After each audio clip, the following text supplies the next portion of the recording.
më në fund edhe qeveria e Kosovës, atëherë me Suzanullah, nëse s'gaboj kryeministër, rreshtohet ka ne dhe faktikisht vepron çu themi ne, sepse nuk kishte autoritet më të madh moral edhe politik se sa si e patëm klasifikuar në alternativa kosovare, që ishte një emër për rock muzikë, se jo për politik, po i rinte mirë.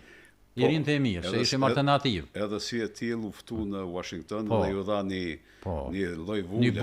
Një vule, një boost i madh. Jo, ishte ngjarja. Dhe këtu domethënë lobi jon shqiptar amerikan bënë një punë të jashtëzakonshme. Punë të jashtëzakonshme mendoj, sepse mirë, përshtypjet tona kanë qenë për të realitetit, po në atë kohë përshtypjet luanin shumë rol të madh miljetet e popullit jonë që të krijohet një farë optimizmi. Po si dhe qoftë apitja ka qenë jashtëzakonshme në Washington, edhe dëshmia që ka ndodhur në Senat, nëse s'gaboj, ka qenë dëshmia në shtëpi, po. Jo në Senat, nëse s'gaboj, ka qenë Dobrica Ćosići ka qenë përfaqësuesi i parë Serbia, Vargova përfaqësuesi i Kosovës. Luljeta Pula. Luljeta Pula e këta gjithë. Ka qenë delegacioni 15-16 veta keni qenë aty edhe po ishte një ngjarje madhore, faktikisht një pikë kthese në raportet midis nesh dhe Amerikës, pastaj hyn sistemi, lobi e bën veten në Kongres, e bën veten në Senat, edhe fillon një përkrahje e madhe për Kosovën, e cila është, nëse s'gaboj, e pa shoqe, pa krahasuar në Amerikë, sepse të dy krahët e politikës amerikane kur nuk janë përplasë për këtë Kosovës. Veç kanë bërë gara njëra me tjetrën kush po ofron më shumë për Kosovën.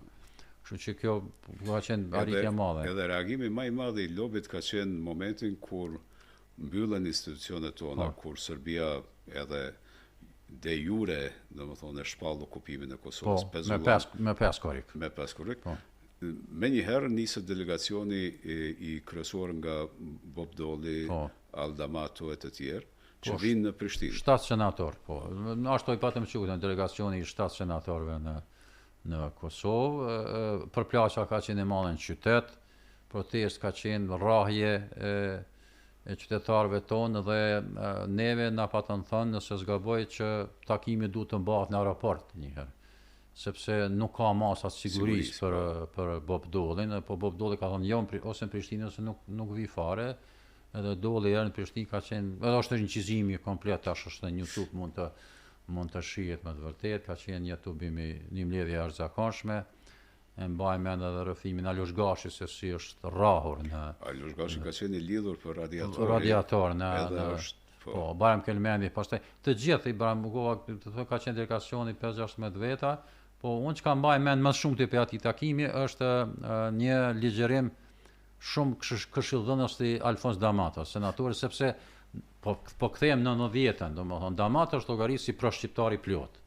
Bob Doli i balansum është arrit, edhe pse në fund dihet që si është rreshtuar, po megjithatë Bob Doli nuk ka ardhur si një senator pro-shqiptar. Damato llogaritet si senator pro-shqiptar dhe Doli t'i flas delegacionit serb me Artemina me tjerë që ishin aty në lobin e Grandit, edhe Damato mbet me ne, tha kam një fjalë për ju, tha luftë s'bën me hy.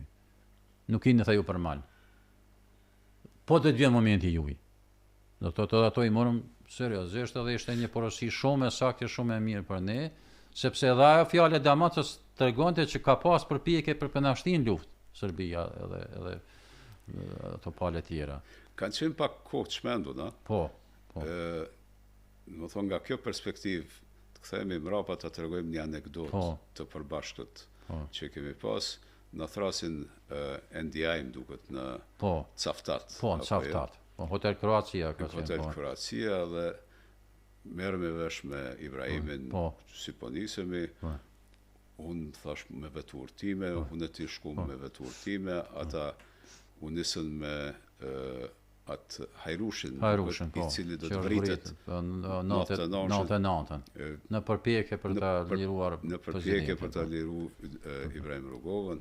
Ka qenë kojshi i tij, ka marrë një minimarket, një njeri i cili edhe e kjo tregon krejt lëvizjen, një njeri i cili krejt çka kishte edhe atë minimarketin e vet e kishte punë në dispozicion të lëvizjes, ai vjen si shofer, ishte edhe Anton Kola.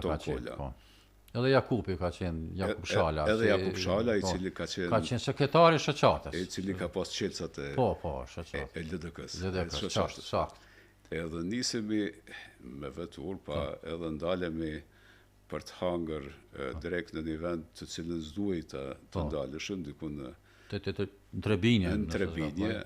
Në momentin kur ne dalim për veturës, shohim se të gjithë po e njohin rrugovën dhe nuk po shohim shumë me sy të mirë edhe hypim veturë dhe vazhdojmë nejse për atje. Po kjo tregon që s'kemi pas as në mbrojtje, as në një kurgjë speciale s'ka qenë. Jo, më çfarë. Edhe gjithçka që kemi bërë me mjetet tona. Edhe kjo është precedent, domethënë, nga kjo perspektiva sotme nuk kam gjë kundër, po në ato rrethana gjithçka që ndodhte me vetura personale, me lidhje personale që i kishim, çka po di unë, patëm shku me marr faksin e parë për LDK nga Xhafer Shatri apo dërgu në Ljubljanë, dhe pata shku me Halilin, Palshtufin edhe Ismail Vreka, një shok i jonë i studimeve, dhe këtë atruj ka pagu Mladina. Do të thotë shku ushqimin krejt, mi ka dhënë më parë, Mladina ka financu mbështetjen e Xhafer Shatrit për Lidhjen Demokratike të Kosovës. Po këtë ka qenë kjo, po them, me një farë vullnetit madh personal, nuk as që konsideroj kjo si farë sakrifice. Po si një farë obligimi faktikisht që kjo ndodhi. Po Dubrovniku ka qenë një moment shumë interesant, e dim së bashku, sepse u patën të bu përfaqësues të partive gjithë Jugosllavisë. Ka qenë përpjekja e fundit amerikanëve. Edhe përpjekja e fundit për të pasur sa mund të ndodhë diçka. Ishte periudha kur tashmë bllokadat ishin në një pjesë të Kroacisë, bllokadat rrugore. Patar Vladimir Sheksin, se s'gaboj, ka qenë shumë e lartë faktikisht. Kryetari i parlamentit. Parlamentit, figura e tretë në Kroaci, sipas gjitha analizave historike. Edhe filloi debati i madh. Edhe Sheksi ka pas një lloj, sepse ka qenë ka qenë i burgosën, me shqiptar. Me debatën e me tjetër. Na e dim edhe ky që na i pat dhënë pasaportet e Kroacisë, po ashtu ka qenë mik personal i Bacit Adem, do të thotë. Edhe vetëm me një letër, me një përshtypje që filani du t'i jupit pasaportet, ato ishin pasaporta zyrtare të rregullta të Kroacisë. Nuk ishin të fabrikuara. Edhe Mesiçi ka pas. Gjuro Perica nëse s'gaboj, po. Sa ka qenë. Edhe tash aty në atë debate sipër çka mbajmë mend më shumë ti unë ishte debati me serbë dhe kroat, ne tre palë dhe çka të bëhet me Kosovën, edhe ishim Ibrahimi, ti, unë, Sheksi, edhe Radoslav Stojanović ka qenë. I Partisë Demokratike. Partisë Demokratike, një profesor po liberal, po konservator. Po dhe tash Sheksi fillon të provokante me sa mund të Stojanovićin, mirë, jo këtë rregull që po kërkoni drejta, po çka e keni Kosovën, kur që keni bërë për Kosovën. Stojanović ja tha mirë brutale, gjithsesi e mbaj mend, lekta se ky është problemi i Amerikës. Nuk është problem as i juni as i juaj. Edhe kjo ishte një poroshi shumë interesante në tetor të 90-s, më thon, ka dalë se ky nuk ka problemi i juaj, këto ka me zgjidh Amerika. Po ishte një ngjarje shumë me rëndësi, ishte Louis Selen, se s'gaboj.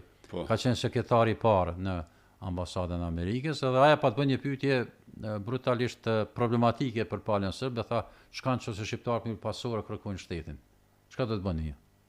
Mbeti pa përgjigje ajo pyetje. Sepse gjithmonë ka qenë ideja se këta me luftë kanë me kërku statusin e avancuar, nuk e kërkonim ne ashtu, e kërkonim në mënyrë pasore.